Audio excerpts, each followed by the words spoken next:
NST non-stress test deməkdir və bəzən hamilələrimiz müayinəyə gəlir, deyir ki, doktor, mənə UZI elə yetərlidir, mənim NST-yə düşməyimə nə ehtiyac var, mən keçən həftə düşmüşəm. Nəyə görə mən NST-ni UZI-dən daha üstün tuturam?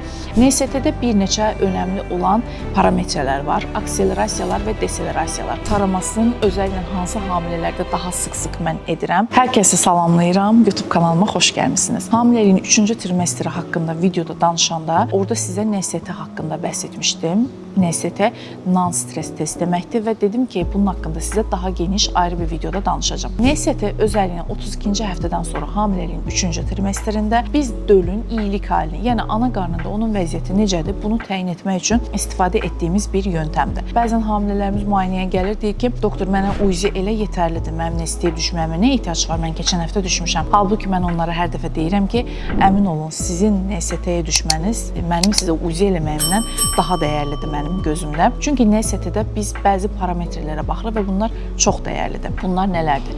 Birincisi, dölün ürək ritminin şəklinə baxırıq, yəni artımına və azalmasına baxırıq. İkincisi, ananın ağrısına baxırıq. Məsələn, siz bizə gəlsəniz şikayətlə desəniz ki, mənim qarnımda ağrı var, mən ağrı çəkirəm, biz sizə NST-yə göndərəcəyik. Çünki NST-də ağrını təyin edə bilirik, amma biz ultrasonda bunu təyin edə bilmirik. Üçüncüsü, dölün hərəkətlərinə baxırıq. Döl hərəkətlidirmi, deyilmi? Və dördüncüsü, ananın ürək döyüntülərini də yaza bilirik. Bu 4 parametrəyə görə bizim üçün önəmli bir tədqiq yöntəmidir. Nəyə görə mən NST-ni UZI-dən daha üstün tuturam?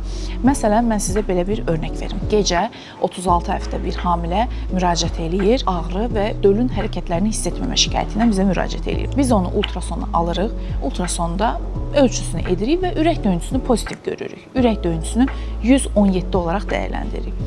Və biz bu hamiləni hər şey yaxşı deyib evə göndərsək əgər, problemlər çıxa bilər. Nə açıdan? Biz həmin hamiləni NST-yə bağlayırıq və görürük ki, NST-də ürək döyüntüləri 117-dən 20 dəqiqə ərzində yazılır və 117-dən 90-a düşür, qalxır. Və biz buna deselerasiya deyirik və təcili olaraq biz o xəstəni əməliyyata alırıq. Yəni, başa düşdünüzmü mən nə demək istəyirəm? 20 dəqiqə dölün ana qarnındakı vəziyyətini bizim üçün ən informativ olan test NST sayılır. Ultrasondansa NST sayılır. NST-yə görə biz xəstənin doğumuna qərar verə bilirik. NST-yə görə doğum şəklinin aciliyyətinə və yaxud da təxirə salınmaz və yaxud da sıradan bir əməliyyat olacağına qərar verə bilirik. Məsələn, bizdə NST-nin kateqoriyaları var. Kateqori 1, kateqori 2, kateqori 3 və kateqori 4 şəklində NST şəkillərimiz var. 3-cü və 4-cü kateqori NST-lər bizim üçün pis sayılır. Məsələn, ana desə ki, mən dölümün hərəkətlərini hiss eləmirəm, uşağın hərəkətləri azalıb, burada sizin ultrasondan çox yapacağınız ilk test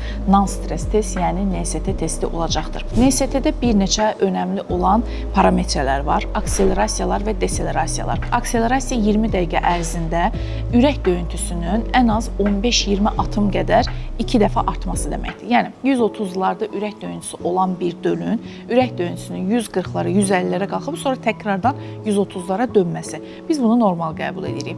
Deselerasiya isə normal qəbul etmədiyimiz bir şeydir.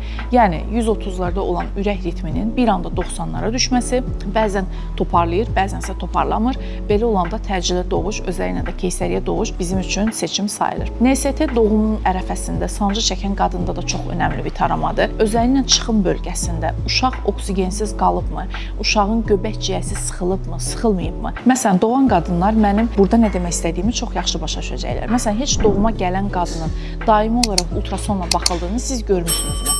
Mən görməmişəm. Çünki sadəcə NST ilə baxırıq. NST dölün iyilik halini göstərən bir tarama yöntəmidir. Ona görə də əgər göbək ciyəsində hər hansı bir sıxılma varsa, uşaq oksigensiz qalıbsa və yaxud içəridə doğuş prosesində nəsə düzgün getmirsə, NST bizə bunu çox gözəl bir şəkildə, məsələn, adi bir örnək verim. Əgər ana qarnındakı bebək kakasını eləyibsə, yəni mekonium eləyibsə, bu zaman NST-də inanılmaz düşüşlər yaşana bilər.